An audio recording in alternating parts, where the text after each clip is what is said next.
mentor you through these sessions. I'm here to give you understanding and then give you very deep graphic illustrations so you can see the power of the words as they have performed for companies and get excited. I'm here to open up levels of understanding and and business mastery that no one else has ever shared with you. But it is ultimately up to you.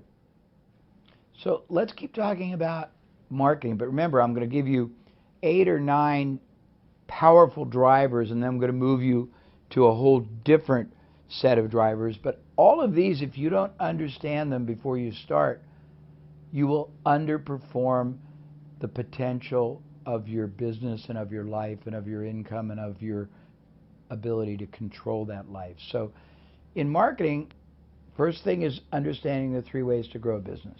Next thing is building yourself multiple pillars of access or approach.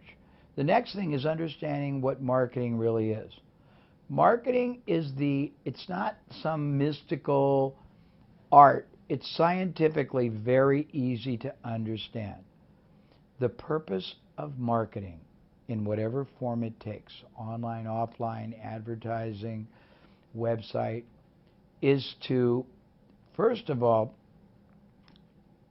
educate and illuminate, meaning instruct, but also make aware a preferred target market that has the highest probability of being a buyer, to understand 3 things. 1, that they have a problem or they are pursuing an opportunity, and you have to get them clear on what it is. And we'll have a session on creating copy, but I'm not going to do it today. I'm just introducing you to the basics. Number 2, you have to have them see the advantage of either solving the problem or accomplishing the opportunity. Number 3, you have to have them see that you understand them and their problem or their opportunity better than anyone else, because you learn to express it better than anyone else. And we'll teach you how to do that when we do our session on preeminence. And then you have to get them motivated to want to seek that solution or that achievement. Solution is solving the problem, or achievement is gaining the opportunity immediately and only from you. That's what marketing's all about.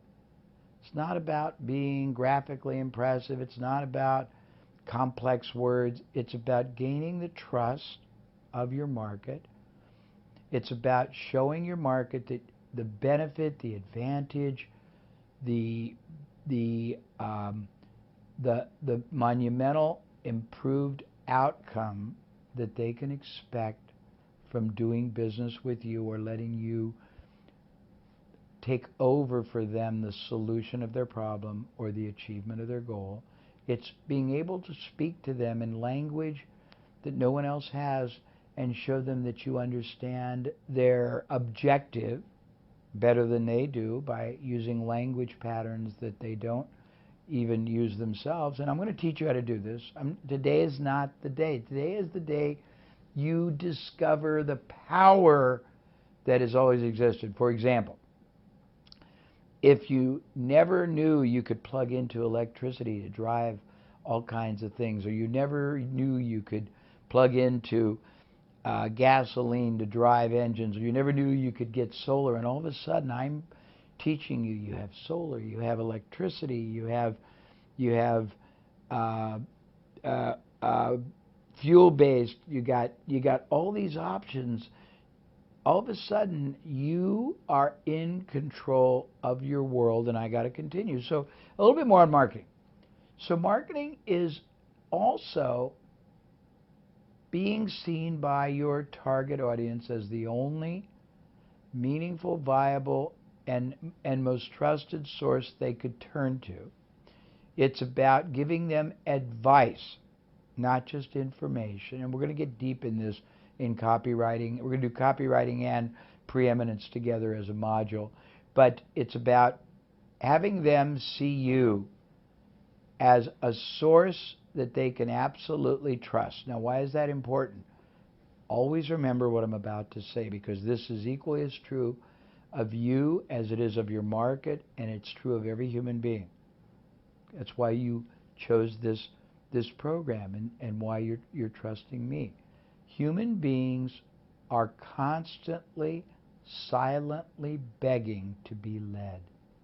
They want someone to lead them to answers, to lead them to solutions, to lead them to ways to realize opportunities, but they only trust people who they feel have their best interests at heart. This is at the very bedrock, the very foundation of the psychology of the human being, and it's true in Japan, it's true in Singapore, it's true in Los Angeles, New York, London. It's a human distinction. So back to marketing. One of the ways you do that, and we're not going to get deep today, but it is understanding what's called risk reversal. In any interaction between any two individuals or entities, there is always risk. And there usually are two kinds of risk. There is tangible risk. You spend money and you don't get the outcome you want. And there is intangible risk. You make a decision and spend money and you look stupid. Or if it's a big company, you buy software or a cloud-based solution and it doesn't work and they mess up your whole business and your business gets blown up. Or if it's hiring the wrong person, you get blamed and you get fired. And so there's always risk in anything we do, including friendship, romance.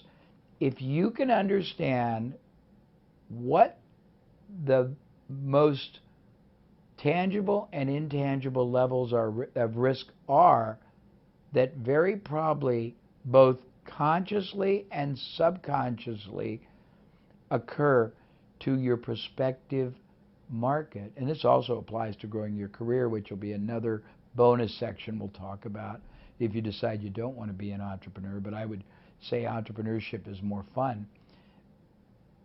If you can understand the risks and you can relieve, eliminate, reduce, or totally overcome them for somebody and make it easier to say yes than no, you will enjoy even more of this success-favored outcome that I talked about. You want to make success a more likely outcome than failure. Okay, so marketing has all these cool components, and I will get deeply into a module on marketing.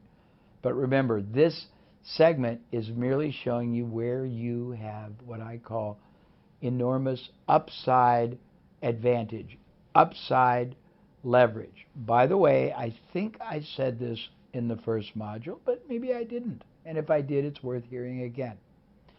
Your job in business is to put the maximum ethical advantage in your hands and move the maximum ethical disadvantage to your competitors or to the alternative competitors.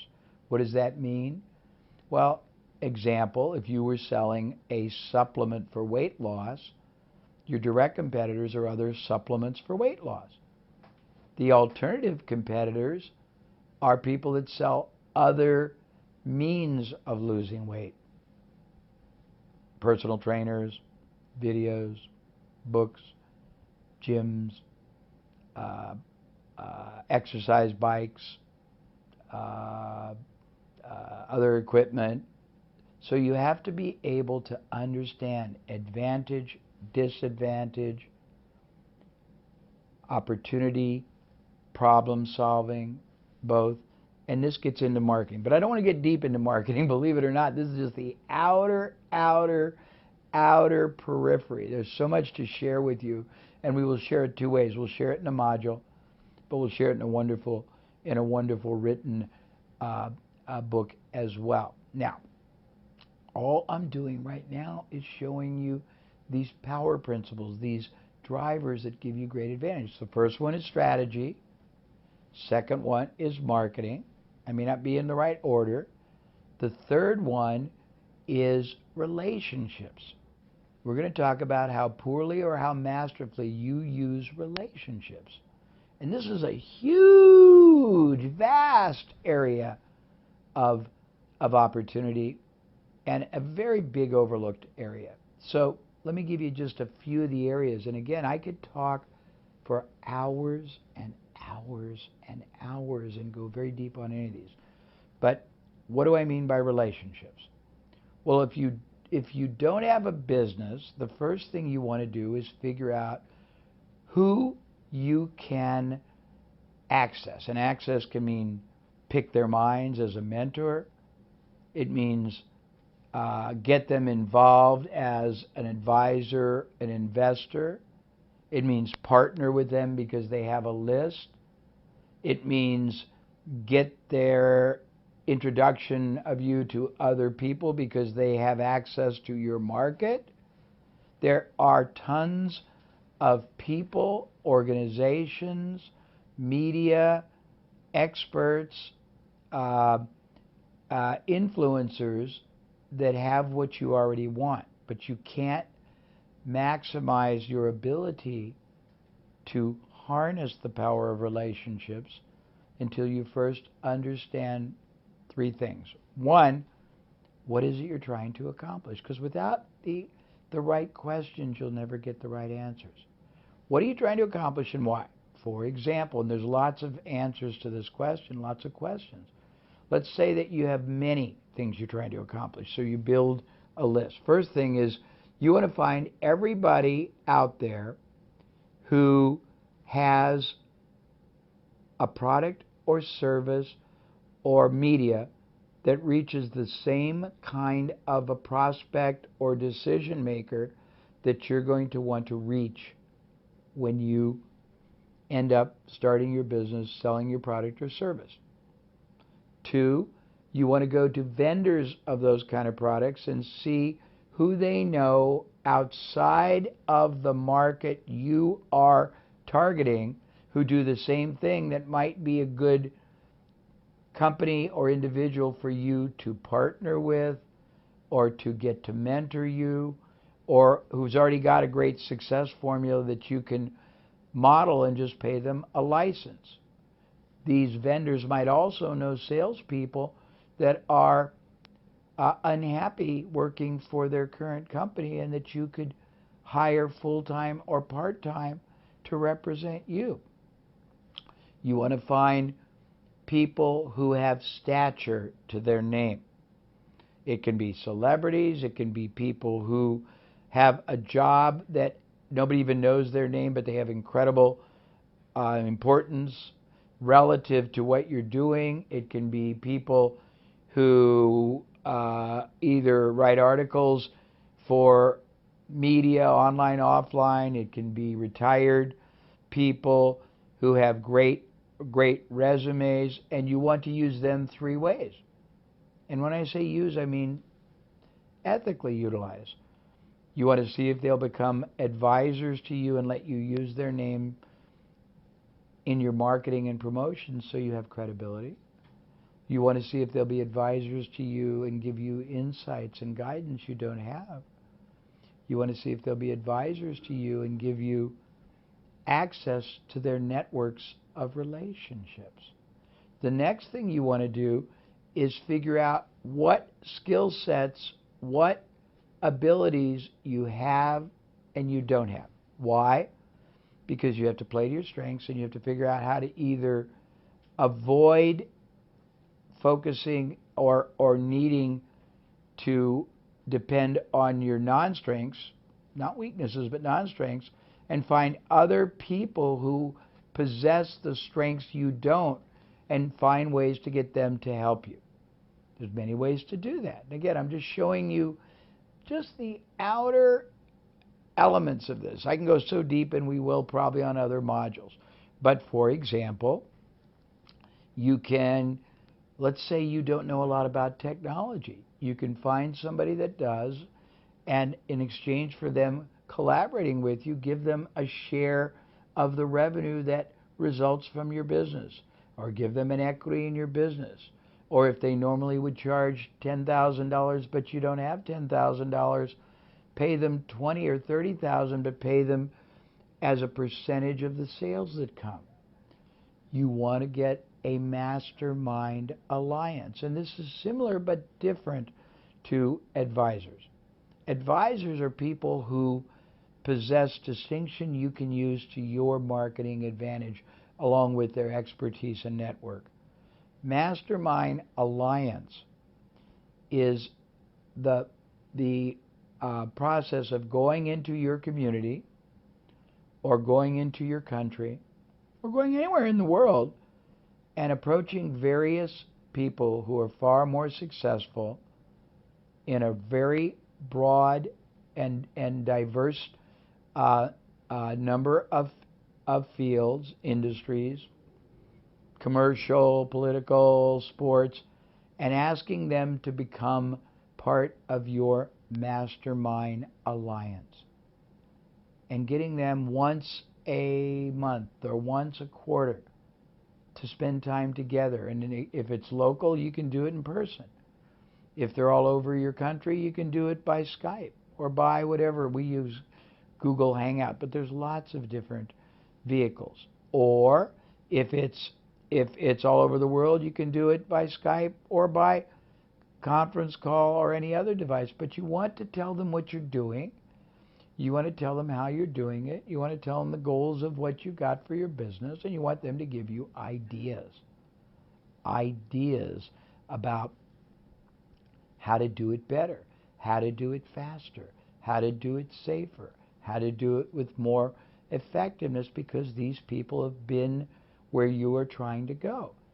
And you want to do all this before you even get started. Why? Because by taking advantage of all these drivers, of all these power principles, of all these catapult or springboards that will propel and hurdle your success probability higher, everything you do will perform better. Everything you do will be less unsuccessful, and that's your goal. Remember, maximum advantage in your hands, maximum disadvantage in other people's hands.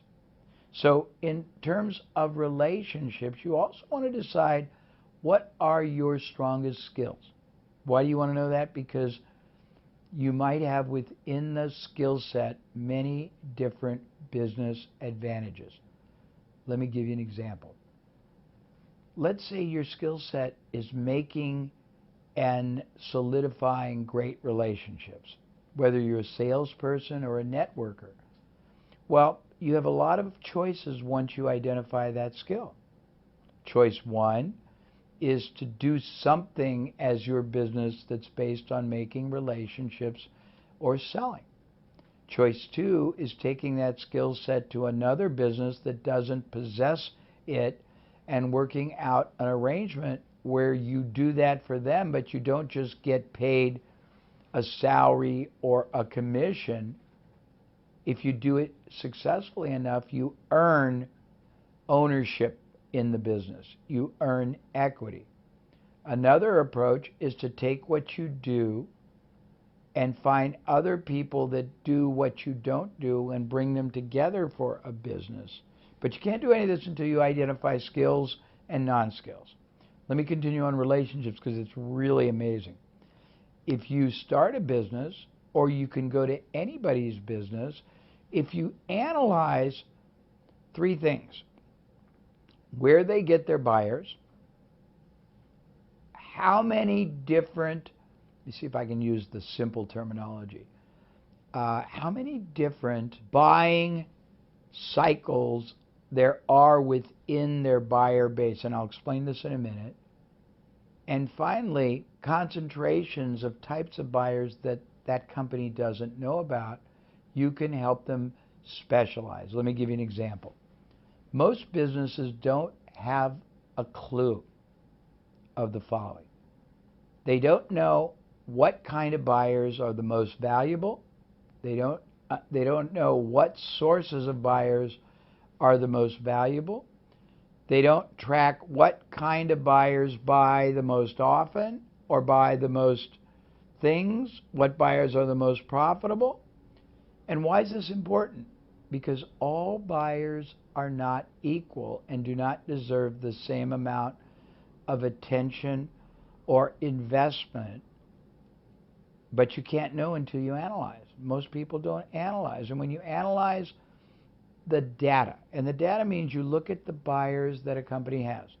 You go to a company and say, I'm going to find you hundreds of thousands or millions of dollars of opportunity you didn't even know exist. And as you're doing this, you're learning how to do it for all kinds of other people. You're learning where you can do it permanently for that company or lots of other companies like it around the country, around the world. But here's what you will find.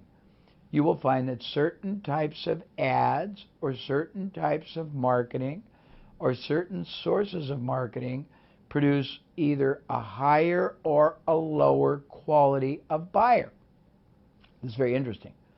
Certain kinds of marketing may actually produce somebody who's more profitable right away, but that buyer may not buy as many things for as long a time as somebody that came from another source. And if you don't know that, you might think, hey, the buyers from this magazine are great, when in fact they're only great because they make you profit one time, but they don't buy over and over again. Another source of buyer, maybe trade shows or your blog readers, might be less profitable initially, but buy more things more often for longer, but nobody knows that. Finally, you might have a category of buyer. Maybe for whatever reason, the product or company or product or service that a company, and I'm assuming you're working with another company because you were talking about starting a business, or you're looking at buying someone's business, so you want to analyze this before you buy. They may accidentally and unknowingly have a huge number of doctors as their buyers, even though they don't sell to doctors intentionally. Well, if that's the case, you know that that product or service really appeals to doctors. You can start targeting doctors. But this concept of relationship leverage, of maximizing relationships, is profound. It's enormous, and it goes even deeper. You can go to anyone and everyone you know and ask them who they know, and then you fill in the blank because it depends on what you're doing. If you're going to start a business from scratch, who they know who would be a good prospective buyer or client for you, or who they know who would be a good prospective investor for you, or who they know who would be a good introducer for you to other people that would be good buyers. And I can just take this concept, it's like a font, it's like a fountain that has cascading flows, and it's just infinite in what you can do with it when you understand it. And again, I can go deep and long. I could speak for 2, 3, 4, 5 hours just on relationship, but we're talking about levers: strategy, marketing,